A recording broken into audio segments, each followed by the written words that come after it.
আজ বংশ রসুই ঘরে তৈরি হতে চলেছে একদম কলকাতা কেবিন স্টাইলে মাংসের কাটলেট আর মাংসের ফিঙ্গার। চিকেন কাটলেট আর চিকেন ফিঙ্গার বাড়িতে খুব সহজে একদম রাস্তার দোকানের মতনই কিন্তু টেস্ট হবে যদি আপনারা এইভাবে বাড়িতে বানান। যেমন মুচমুচে তেমন সুস্বাদু। কিভাবে বানাবো এই চিকেন কাটলেট আর চিকেন ফিঙ্গার, আসুন দেখে নেওয়া যাক আজকের ভিডিওটাতে। প্রথমেই আমরা চিকেন কাটলেট বানানোর জন্য এখানে বোনলেস চিকেন নিয়েছি। আর এখানে কিন্তু আমি নিয়েছি 500 গ্রাম পরিমাণে চিকেন।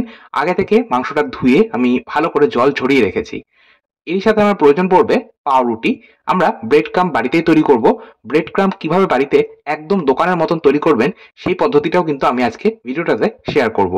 আচ্ছা, যাই হোক, প্রথমেই আমি একটা গ্রাইন্ডিং জারের মধ্যে 15 পিস স্লাইস ব্রেড নিয়ে নিচ্ছি আর টুকরো করে নিলাম ব্রেডটা। তারপর এটা আমি গ্রাইন্ড করে নিলাম। দেখুন পাউরুটির গুঁড়ো করা হয়ে গেছে। পাউরুটির গুঁড়োটা আমি সাইডে সরিয়ে রাখছি। এখন ওই একই গ্রাইন্ডিং জারের মধ্যে প্রথমেই দিয়ে দেবো একটা মাঝারি সাইজের পেঁয়াজ। পেঁয়াজটা আমি খোসা ছাড়িয়ে একটু বড় করে টুকরো করে রেখেছি। এর সাথে আমি নিয়েছি 1/2 ইঞ্চির থেকে একটু বেশি পরিমাণে আদা। আদার টুকরোটাও আমি কিন্তু খোসা ছাড়িয়ে কুচিয়ে রেখেছি। এর সাথে আমার প্রয়োজন পড়বে রসুন। এখানে আমি 20 থেকে 22 কোয়া রসুন নিয়েছি। যেহেতু এটা মাংসের কাটলেট সেজন্য রসুনের পরিমাণটা বেশি ব্যবহার করতে হবে। মাংসের যে কোনো খাবার বানাতে গেলে রসুনের পরিমাণটা একটু বেশি ব্যবহার করলে বেশি ভালো হয়। আচ্ছা, এর সাথে আমি 5 থেকে 7টা মতন কাঁচা লঙ্কা ব্যবহার করেছি। আপনারা ঝালটা অবশ্যই নিজেদের স্বাদ মতো দেবেন। এর সাথে আমি গোটা গোলমরিচও ব্যবহার করব, তাই ঝালটা কিন্তু একটু বুঝে ব্যবহার করতে হবে। এর সাথে গোটা গরম মশলা আমি একই সাথে বেটে নেব। গোটা গরম মশলা বলতে 1 ইঞ্চি দারচিনি, 5 থেকে 6টা মতন ছোট এলাচ আর কিছুটা লবঙ্গ নিয়েছি। এই সমস্তটার প্রথমে আমি ড্রাই গ্রাইন্ড করে নিলাম, মানে কোনো রকম জল ছাড়া বেটে নিলাম। তারপর আগে থেকে ধুয়ে জল ঝরিয়ে রাখা মাংসের টুকরোগুলো দিয়ে দিলাম। তবে এখানে আমি একটা কথা বলে রাখি, আমি এখানে গোটা গোলমরিচ আর গোটা গরম মশলা একই সাথে বেটে নিয়ে ব্যবহার করছি। আপনারা কিন্তু চাইলে গোলমরিচ গুঁড়ো আর গরম মশলার গুঁড়ো ব্যবহার করতে পারেন, তাতেও কিন্তু স্বাদ একই হবে। যাই হোক, এরই মধ্যে আমি দিয়ে দিলাম বেশ খানিকটা কুচনো ধনেপাতা। ধনেপাতা কুচিয়ে দিলে গন্ধটা ভীষণ ভালো হয় আর স্বাদও কিন্তু ভীষণ ভালো হয়। এর সাথে আমি ব্যবহার করলাম 1 টেবিল চামচ মতন শুকনো পুদিনা পাতার গুঁড়ো।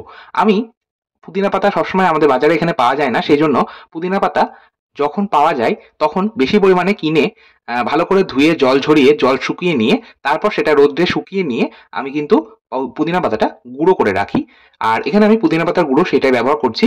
আর আপনারা কিন্তু চাইলে ফ্রেশ পুদিনা পাতা ব্যবহার করতে পারেন, আবার চাইলে পুদিনা পাতার ফ্লেভার অপছন্দ হলে পুদিনা পাতা কিন্তু স্কিপ করতে পারেন। আচ্ছা, এর মধ্যে আমি একটা মাঝারি সাইজের পাতিলেবুর অর্ধেক রস ব্যবহার করলাম আর ব্যবহার করলাম 2 টেবিল চামচ হাং কাট বা জল ঝরানো টক দই। যে কোনো কাবাব কাটলেট বানানোর জন্য যদি টক দই প্রয়োজন পড়ে সেক্ষেত্রে কিন্তু অবশ্যই আপনারা জল ঝরিয়ে নিয়ে টক দই তারপর সেটা ব্যবহার করবেন। আমি এখানে 4 টেবিল চামচ টক দই মোটামুটি 5 থেকে 6 ঘন্টা জল ঝরিয়ে নিয়েছি, তারপর সেটা ব্যবহার করলাম। আচ্ছা, এর মধ্যে আমি একটা ডিম ফাটিয়ে দিয়ে দিলাম। ডিম দিলে ক্রিসপিনেসটা ভীষণ ভালো আসে। এর সাথে আমি যে পাউরুটির গুঁড়ো করেছি সেই পাউরুটির গুঁড়োটা 3 টেবিল চামচ দিলাম। এখানে আমি পাউরুটির গুঁড়ো ব্যবহার করছি বাইন্ডিং এর জন্য। এর সাথে আমি লবণ ব্যবহার করলাম। লবণ তো অবশ্যই দিতে হবে নিজেদের স্বাদ মতো। আমি এখানে মোটামুটি 1.5 চা চামচ লবণ ব্যবহার করেছি আর রঙের জন্য খুব সামান্য একটু কাশ্মীরি লঙ্কার গুঁড়ো ব্যবহার করলাম। এই যেমন ধরুন 1.25 চা চামচ মতন। এরই মধ্যে দিয়ে দিলাম 2 টেবিল চামচ রিফাইন্ড অয়েল বা সাদা তেল। সাদা তেলের পরিবর্তে আপনারা কিন্তু মেল্টেড বাটার ব্যবহার করতেই পারেন। এবার সমস্তটাকে আমি একবার গ্রাইন্ড করে নিলাম। দেখুন আমাদের তৈরি হয়ে গেল চিকেন কিমা। এইভাবে যদি চিকেন কিমা বাড়িতে বানিয়ে নেওয়া হয় তাহলে কাটলেট বা চপের স্বাদ কিন্তু ভীষণ ভালো হয়। আপনারা এইভাবে মশলার সাথে চিকেন কিমা করে নেবেন, তাহলে স্বাদটা বেশি ভালো হবে। যাই হোক, এছাড়াও আমাদের প্রয়োজন পড়বে ব্রেড ক্রাম্ব। আমি এখানে ব্রেড ক্রাম্ব তৈরি করে নিয়েছি। ব্রেড ক্রাম্বটা কিভাবে তৈরি করলাম সেটা আমি ভিডিওর সব শেষে আপনাদের সাথে শেয়ার করব। আচ্ছা, একটা পাত্রের মধ্যে এখন আমি 4টে ডিম ফাটিয়ে নিয়ে নিচ্ছি।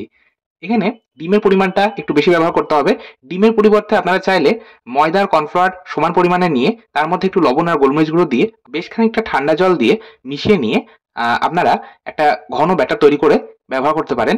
যাদের ডিমের সমস্যা রয়েছে, মানে ডিমে অ্যালার্জি আছে, তারা এইভাবে ব্যবহার করবেন ময়দা আর কর্নফ্লাওয়ার। যদি ডিমের সমস্যা না থাকে এইভাবে কিন্তু আপনারা সেক্ষেত্রে ডিমের ব্যবহার করবেন। ডিম লবণ গোলমরিচ গুঁড়ো দিয়ে ফেটিয়ে নিয়ে ব্যবহার করবেন, তাহলে কাটলেট বা ফিঙ্গারের স্বাদ কিন্তু একদম রাস্তার দোকানের মতনই হবে। আর যদি ময়দা কর্নফ্লোর ব্যবহার করা হয় তাতে স্বাদ খারাপ হবে না, তবে একদম দোকানের মতন হবে না টেস্টটা। যাই হোক, এখন আমি হাতের মধ্যে একটু তেল মাখিয়ে নিয়ে বেশ কতগুলো চিকেন কিমা থেকে বল কেটে নিলাম, যেগুলো আমরা কাটলেট বানাবো। আর তারপর যে এক্সট্রা কিমাটা রয়ে গেছিল সেটা থেকে আমি ছোট ছোট বল কেটে নিলাম, যেটা আমরা ফিঙ্গার বানাবো। যাই হোক, এবার আমি হাত ধুয়ে নিয়ে আবারও হাতের মধ্যে একটু তেল মাখিয়ে নিয়ে এবার একটা বানিয়ে নেওয়া বল হাতের মধ্যে নিয়ে এইভাবে একটু প্রেস করে নিলাম। এবার আমি প্রথমেই ব্রেড ক্রাম্বের মধ্যে দিয়ে একটা কোটিং করে নিলাম বাঁ হাত দিয়ে, তারপর ডান হাত দিয়ে আমি ডিমের গোলায় দিলাম। তারপর এটা আমি আবারও দিয়ে দিলাম ব্রেড ক্রাম্বের মধ্যে দিয়ে বাঁ হাত দিয়ে আমি কোটিং করে নিচ্ছি। তারপর এইভাবে আমি হাত দিয়ে প্রেস করে করে এটা শেপ দিয়ে নিলাম। একটা থালা নিয়েছি, এই থালার উপর আমি কাটলেটের শেপটা দেবো, তাহলে সুবিধা হবে। একটা খুন্তি দিয়ে এইভাবে আমি ডায়মন্ড শেপ দিয়ে নিচ্ছি। এতে করে একদম দোকানের মতন দেখতে হবে।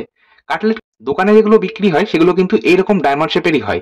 আবার কোনো কোনো দোকানে চৌকো শেপেরও হয়, আপনারা চাইলে চৌকো শেপও করতে পারেন। যাই হোক, এবার আমি শেপটা দিয়ে নেওয়ার পর এবার আমি সেকেন্ড কোটিং করছি।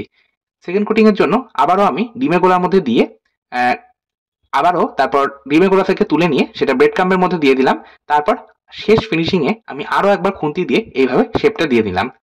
ব্যাস, আমাদের একদম দোকানের মতন কাটলেট কিন্তু মোটামুটি তৈরি। যাই হোক, এবার আমি ফিঙ্গার বানিয়ে দেখাবো, মানে চিকেন ফিঙ্গারটা বানিয়ে দেখাচ্ছি। হাতের মধ্যে আমি আবারও ওই যে ছোট ছোট লেচি কেটে রেখেছিলাম চিকেন কিমা থেকে, সেটা নিয়ে এইভাবে প্রথমে একটু লম্বা শেপ দিয়ে নিলাম। তারপর একই পদ্ধতিতে প্রথমে ব্রেড ক্রাম্বের মধ্যে দিয়ে কোটিং করে নিলাম। তারপর ডিমের গোলায় দিয়ে আবারও আমি ব্রেড ক্রাম্বের মধ্যে দিয়ে কোটিং করে নিচ্ছি। এবার ওই যে আমাদের এটা শেপ দিয়ে নিতে হবে, তার জন্য থালার মধ্যে নিয়ে আমি খুন্তির মাথা দিয়ে একইভাবে শেপ দিয়ে নেব। দেখুন এইভাবে আঙুল বা ফিঙ্গারের মতন শেপ দিয়ে নেব। তবে এই চিকেন ফিঙ্গার কিন্তু আমি আর সেকেন্ড কোটিং করব না। সেকেন্ড কোটিং করার প্রয়োজন নেই। চিকেন ফিঙ্গার সিঙ্গেল কোটিং করলেই ভীষণ মুচমুচে হবে। তবে কাটলেট যেহেতু সাইজে একটু বড় হয়, সেই জন্য ডবল কোটিং বা ট্রিপল কোটিং করলে বেশি ভালো হয়। সেই জন্য কিন্তু আমি কাটলেটগুলো ডবল কোটিং করছি, আর চিকেন ফিঙ্গারগুলো কিন্তু আমি সিঙ্গেল কোটিংই রাখছি। এইভাবে আমি আরো একটা ফিঙ্গার বানিয়ে নিলাম। এইভাবে সমস্ত কাটলেট, সমস্ত ফিঙ্গার আমি রেডি করে নিয়েছি। দেখুন একদম দোকানের মতন দেখতে লাগছে না? যাই হোক, তবে এবার কিন্তু এই কাটলেট এখনই ভাজা চলবে না। এখন আমি এই কাটলেটগুলো মোটামুটি 30 থেকে 35 মিনিট নর্মাল ফ্রিজে রেখে দেবো, তারপর ভাজবো। এতে করে কোটিংটা সুন্দরভাবে কাটলেটের ওপর সেট হয়ে যাবে, আর ফ্রাই করলে আরো বেশি মুচমুচে হবে। তবে কয়েকটা কাটলেট আমি একটা বাটির মধ্যে, মানে টিফিন বক্সের মধ্যে তুলে নিলাম। তারপর সেটা আমি ডিপ ফ্রিজে রেখে দেবো। নর্মাল ফ্রিজে রাখবেন না, যেগুলো আমি স্টোর করবো সেগুলো ডিপ ফ্রিজে রাখবো। ডিপ ফ্রিজে রাখলে কিন্তু মোটামুটি 2 থেকে 3 সপ্তাহ অনায়াসে এটা ভালো থাকবে। যাই হোক, এবার 30 মিনিট পর আমি কাটলেটগুলো ভেজে নেব, তারপর ফিঙ্গারগুলো ভেজে নেব। কাটলেট বা ফিঙ্গার ভাজার জন্য কড়াইয়ের মধ্যে পর্যাপ্ত পরিমাণ তেল দিয়ে তেলটাকে ভালো মতো গরম করে নিলাম। তেল মোটামুটি গরম হয়ে গেলে আমি ব্রেড ক্রাম্ব এইভাবে তেলের উপর প্রথমে ফেলে দেখলাম। ব্রেড ক্রাম্ব কিন্তু তেলের মধ্যে দেওয়ার সাথে সাথেই তেলের উপর ভেসে উঠলো, তার মানে তেলটা পর্যাপ্ত পরিমাণ গরম হয়ে গেছে। তারপর আমি কাটলেটটা তেলের মধ্যে ছেড়ে দিলাম। গ্যাসের আঁচটাকে মিডিয়ামে রেখে আমাদের কাটলেটটা ভেজে নিতে হবে। মোটামুটি 7 থেকে 8 মিনিট সময় ধরে কাটলেটটা ভাজতে হবে, না হলে চিকেন কিমা কিন্তু ভেতরে পারফেক্টলি কুক হবে না।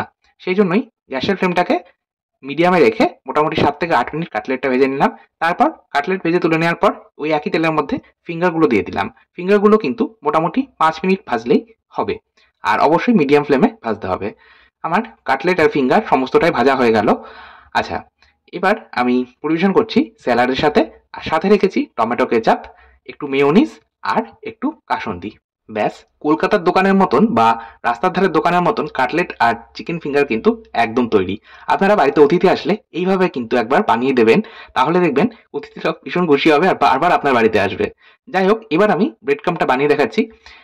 কড়াইয়ের মধ্যে আমি দিয়ে দিলাম, শুকনো কড়াইয়ের মধ্যে দিয়ে দিলাম ওই যে পাউরুটির গুঁড়োটা করে রেখেছিলাম সেই গুঁড়োটা। তার মধ্যে দিয়ে দিলাম হাফ চা চামচ লবণ, হাফ চা চামচ গোলমরিচ গুঁড়ো আর 1 চিমটা হলুদ গুঁড়ো। হলুদ গুঁড়ো দিলে রংটা ভীষণ ভালো আসে, একটা হলদেটে কালার এসছে। আপনারা দেখেছিলেন নিশ্চয়ই আমি যখন ক্রাম্বটা বানিয়েছিলাম।